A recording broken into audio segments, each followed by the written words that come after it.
On the evening of the 14th of May 2026, a banquet was held by the Chinese state leadership at the Great Hall of People in Beijing to welcome the visiting US President, Donald Trump. Amidst the media coverage of the event, a striking image captured the internet's attention. Sitting elegantly between Tim Cook, the CEO of Apple, and Elon Musk, the CEO of Tesla, was a lady whose presence sparked intense discussion online. Who was she? She is none other than Zhou Qunfei, the founder of Lens Technology, lauded by the public as the Queen of Glass. Public records also reveal that she holds Hong Kong permanent residency. How did a lady from a rural village in Hunan rise to become a pivotal figure in the global supply chains of tech giants like Apple and Tesla?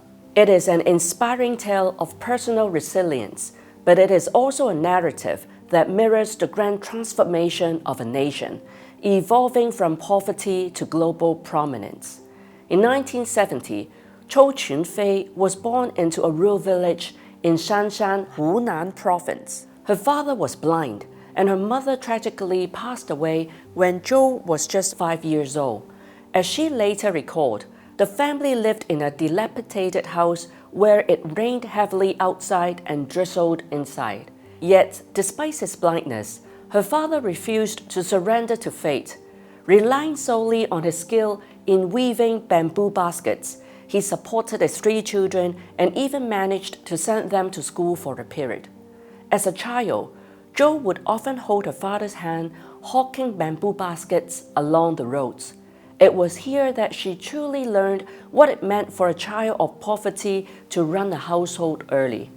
A single basket sold for 80 cents. Consequently, 80 cents became the most profound number of her childhood. What was it that changed her destiny? The catalyst was a simple radio. At the age of 15, hearing news of Shenzhen's grand blueprint for reform and opening up over the airwaves, she made a defining choice.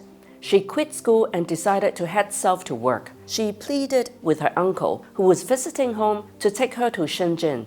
For a young girl with neither a diploma nor connections, factory work was the only option. Eventually, she joined a factory called Aoya Optics, which primarily processed watch glass. The work was straightforward: cutting, grinding, and polishing raw glass. The factory itself was modest, spanning less than 1,000 square meters. Yet to the young Zhou Qunfei, this was the largest world she had ever seen.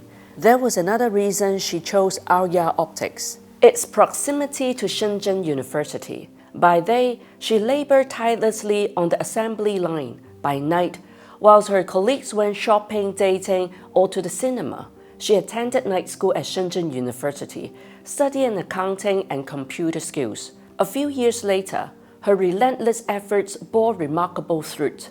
She qualified for certificates in accounting, computer operation, and customs declaration, and even obtained a heavy goods vehicle driving license. As Zhou later remarked, learning one more skill means one more way to survive. In 1990, an opportunity presented itself.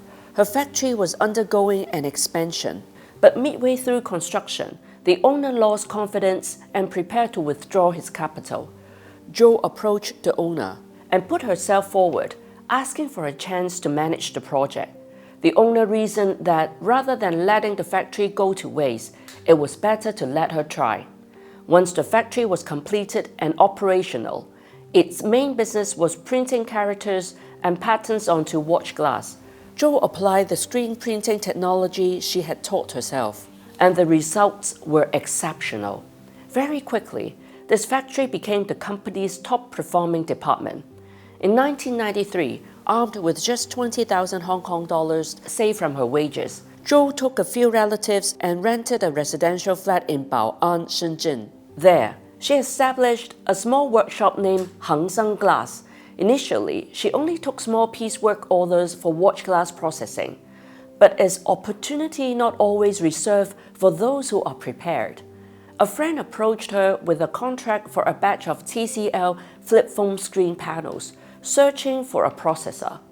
Zhou made a decisive move. She adapted and refined the manufacturing techniques of watch glass and applied them to mobile phones, creating the industry's very first glass screen for a flip phone.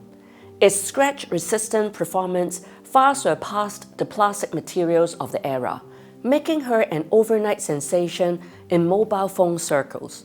Later, Zhou formally founded Lens Technology. The name Lens was an intentional transliteration of the English word, chosen specifically to make the company easily searchable for international clients. Soon after, Lens Technology secured a major order from Motorola, successfully combining glass coating with printing technology on mobile phones. Though the transaction was fraught with turbulence, the company ultimately weathered the storm. Upon its release, the product sold a cumulative 100 million units, cementing Lens Technology's reputation both domestically and abroad. By 2006, the company had become a partner to prestigious global brands including Motorola, Nokia, Sharp, and Sony.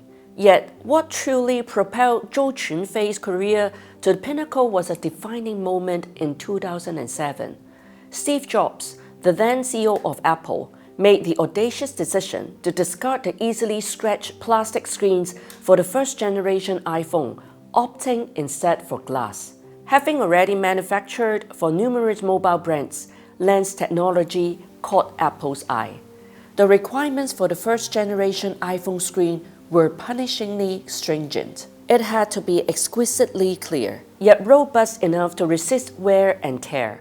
At the time, almost no supplier could achieve this. Confronted with this challenge, Zhou led her technical team through sleepless nights of relentless research.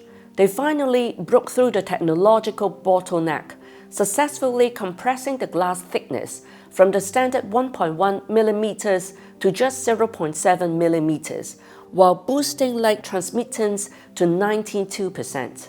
From that moment on, the name of Lens Technology was permanently etched into the annals of Apple's supply chain. For the nearly 20 years that followed, Lens Technology remained a core supplier for Apple, deeply involved in the manufacturing of its flagship products. Beyond its tight-knit collaboration with Apple, Lens Technology's involvement in the new energy vehicle sector is equally profound. Today, it stands as a global Tier 1 core supplier for Tesla. In 2017, Lens Technology officially entered the new energy vehicle sector, supplying touchscreens for Tesla. Zhou's team spent 18 months pioneering a unique multi-layer composite stress relief structure process. This glass became standard specification for Tesla Model Y series, marking a revolutionary breakthrough in automotive glass. Today, Lens Technology's products span more than 30 car manufacturers, securing its position as an industry leader. Concurrently, the company has become a vital partner in Tesla's humanoid robot strategy, with plans to assemble 100,000 humanoid robots for Tesla in 2026. From a migrant factory girl to building a fast tech glass empire from scratch, Zhou Qunfei has become a vital soul in the supply chains of global giants like Apple and Tesla. Is her legendary story merely a testament to her personal, unyielding struggle, or is it, in truth, a reflection of an entire era and an epitome of Chinese manufacturing under the wave of reform and opening up, moving from contract assembly to independent innovation, from local roots to global prominence, and ultimately commanding a place at the very top of the global stage?